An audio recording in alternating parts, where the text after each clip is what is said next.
Hi everyone, and welcome to a video that looks at 10 things that contribute to trailer sway. So let's take a look at trailer sway with this video from Queensland Police. The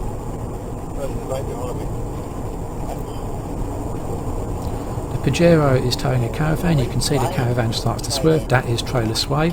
Unchecked it gets worse, and it's so bad that in fact actually overturns the Pajero. So let's get into the 10 things. Number 1, tow the smallest and lightest trailer you can relative to the size of your tow car. The bigger and heavier and larger the trailer, the more problems you're going to have with sway. Number 2, poor mass distribution. Here we have a car towing a trailer, and for a front-rear distribution what you want to have is the mass as centrally located as possible. What you don't want to do is have the mass located at the front and at the back of the trailer, even if the towable mass remains the same. Top to bottom mass distribution is also important. That's where you want it, nice, central and low. You do not want the same mass but as high as it can be. Now, for a practical example of this, you can go to some hardware store and with permission load in 20 kilograms of cement or similar in the center of your trolley, then put the 2 bags of cement at the front and rear of the trolley, and then try and drive the 2 trolleys around different corners. You'll soon see the advantages of a centralized mass distribution. Number 3, uneven weight on tandem wheels in particular. So the amount of grip a tyre has is dictated in large part by the amount of weight on it. If you have all 4 wheels on your tandem trailer with equal weight, then they have equal grip, and that is the best for stability.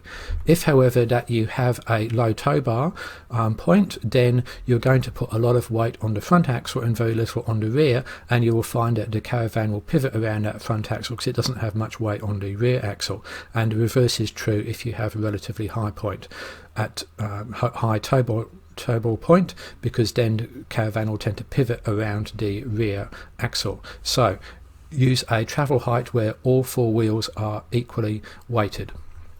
Number 4, tow car setup. The classic here is that is utes. You want to have as short as possible an overhang, which is the distance from the center of the rear wheel to the tow point hitch. The longer that is, the more likely you are to get sway and the greater the stress on the chassis. And whilst you're there, also ensure that the masses on your tow car are low and central as opposed to high up and out at the back. Here are 2 examples of the evils of extended tow bars. All of that's going to do is put enormous strain on the chassis and definitely introduce towing stability problems, and in particular sway. Number 5, incorrect tow ball mass. It is not a good idea just to keep increasing tow ball mass forever and ever. You can have too much of a good thing. Ideally what you want is enough such that the trailer is stable, but it still responds to inputs. If you put too much tow ball mass on, then you'll find that the trailer is too stable and it will not want to go around any form of corner.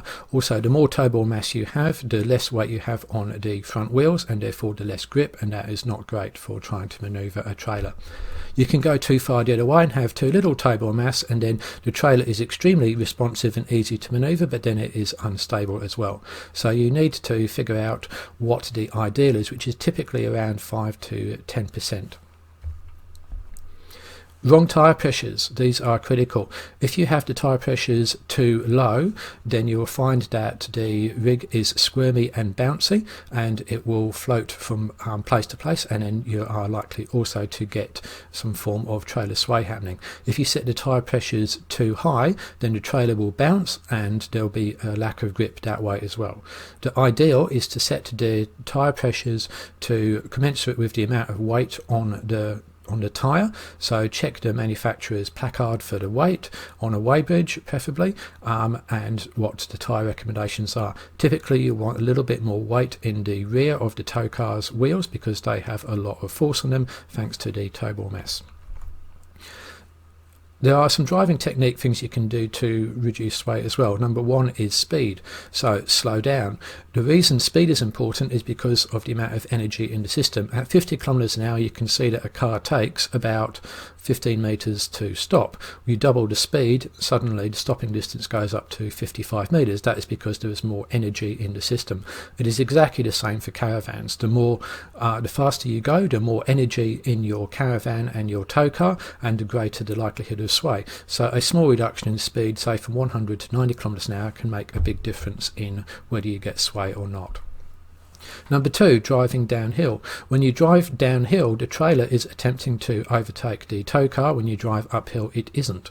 So that is why you are more likely to get sway when you're going downhill. The solution to that is don't drive as fast downhill as you go uphill, and also increase the brake proportion a little bit more to the rear when you are driving downhill. Number three, wet weather, wet roads, less grip, more likelihood of sway. Gusty winds, even if you're passing a truck, that can set up a bit of a push on your trailer, and then that will recover, and then that can be the onset of sway, particularly if you are travelling at speed. So that could be a gust of wind going over a bridge, or even just trucks passing as you see here. Bumpy roads, anything that bumps the trailer or the tow car around is likely to induce sway, and this is an example on dirt roads where you've got less grip anyway. So here is a summary to minimise your risk of sway. Number one, tow the smallest and lightest trailer you can. Number two, distribute the mass centrally and low, and then ensure that you've got equal weight on all four wheels if you have a tandem. Have a towable mass which balances stability and manoeuvrability.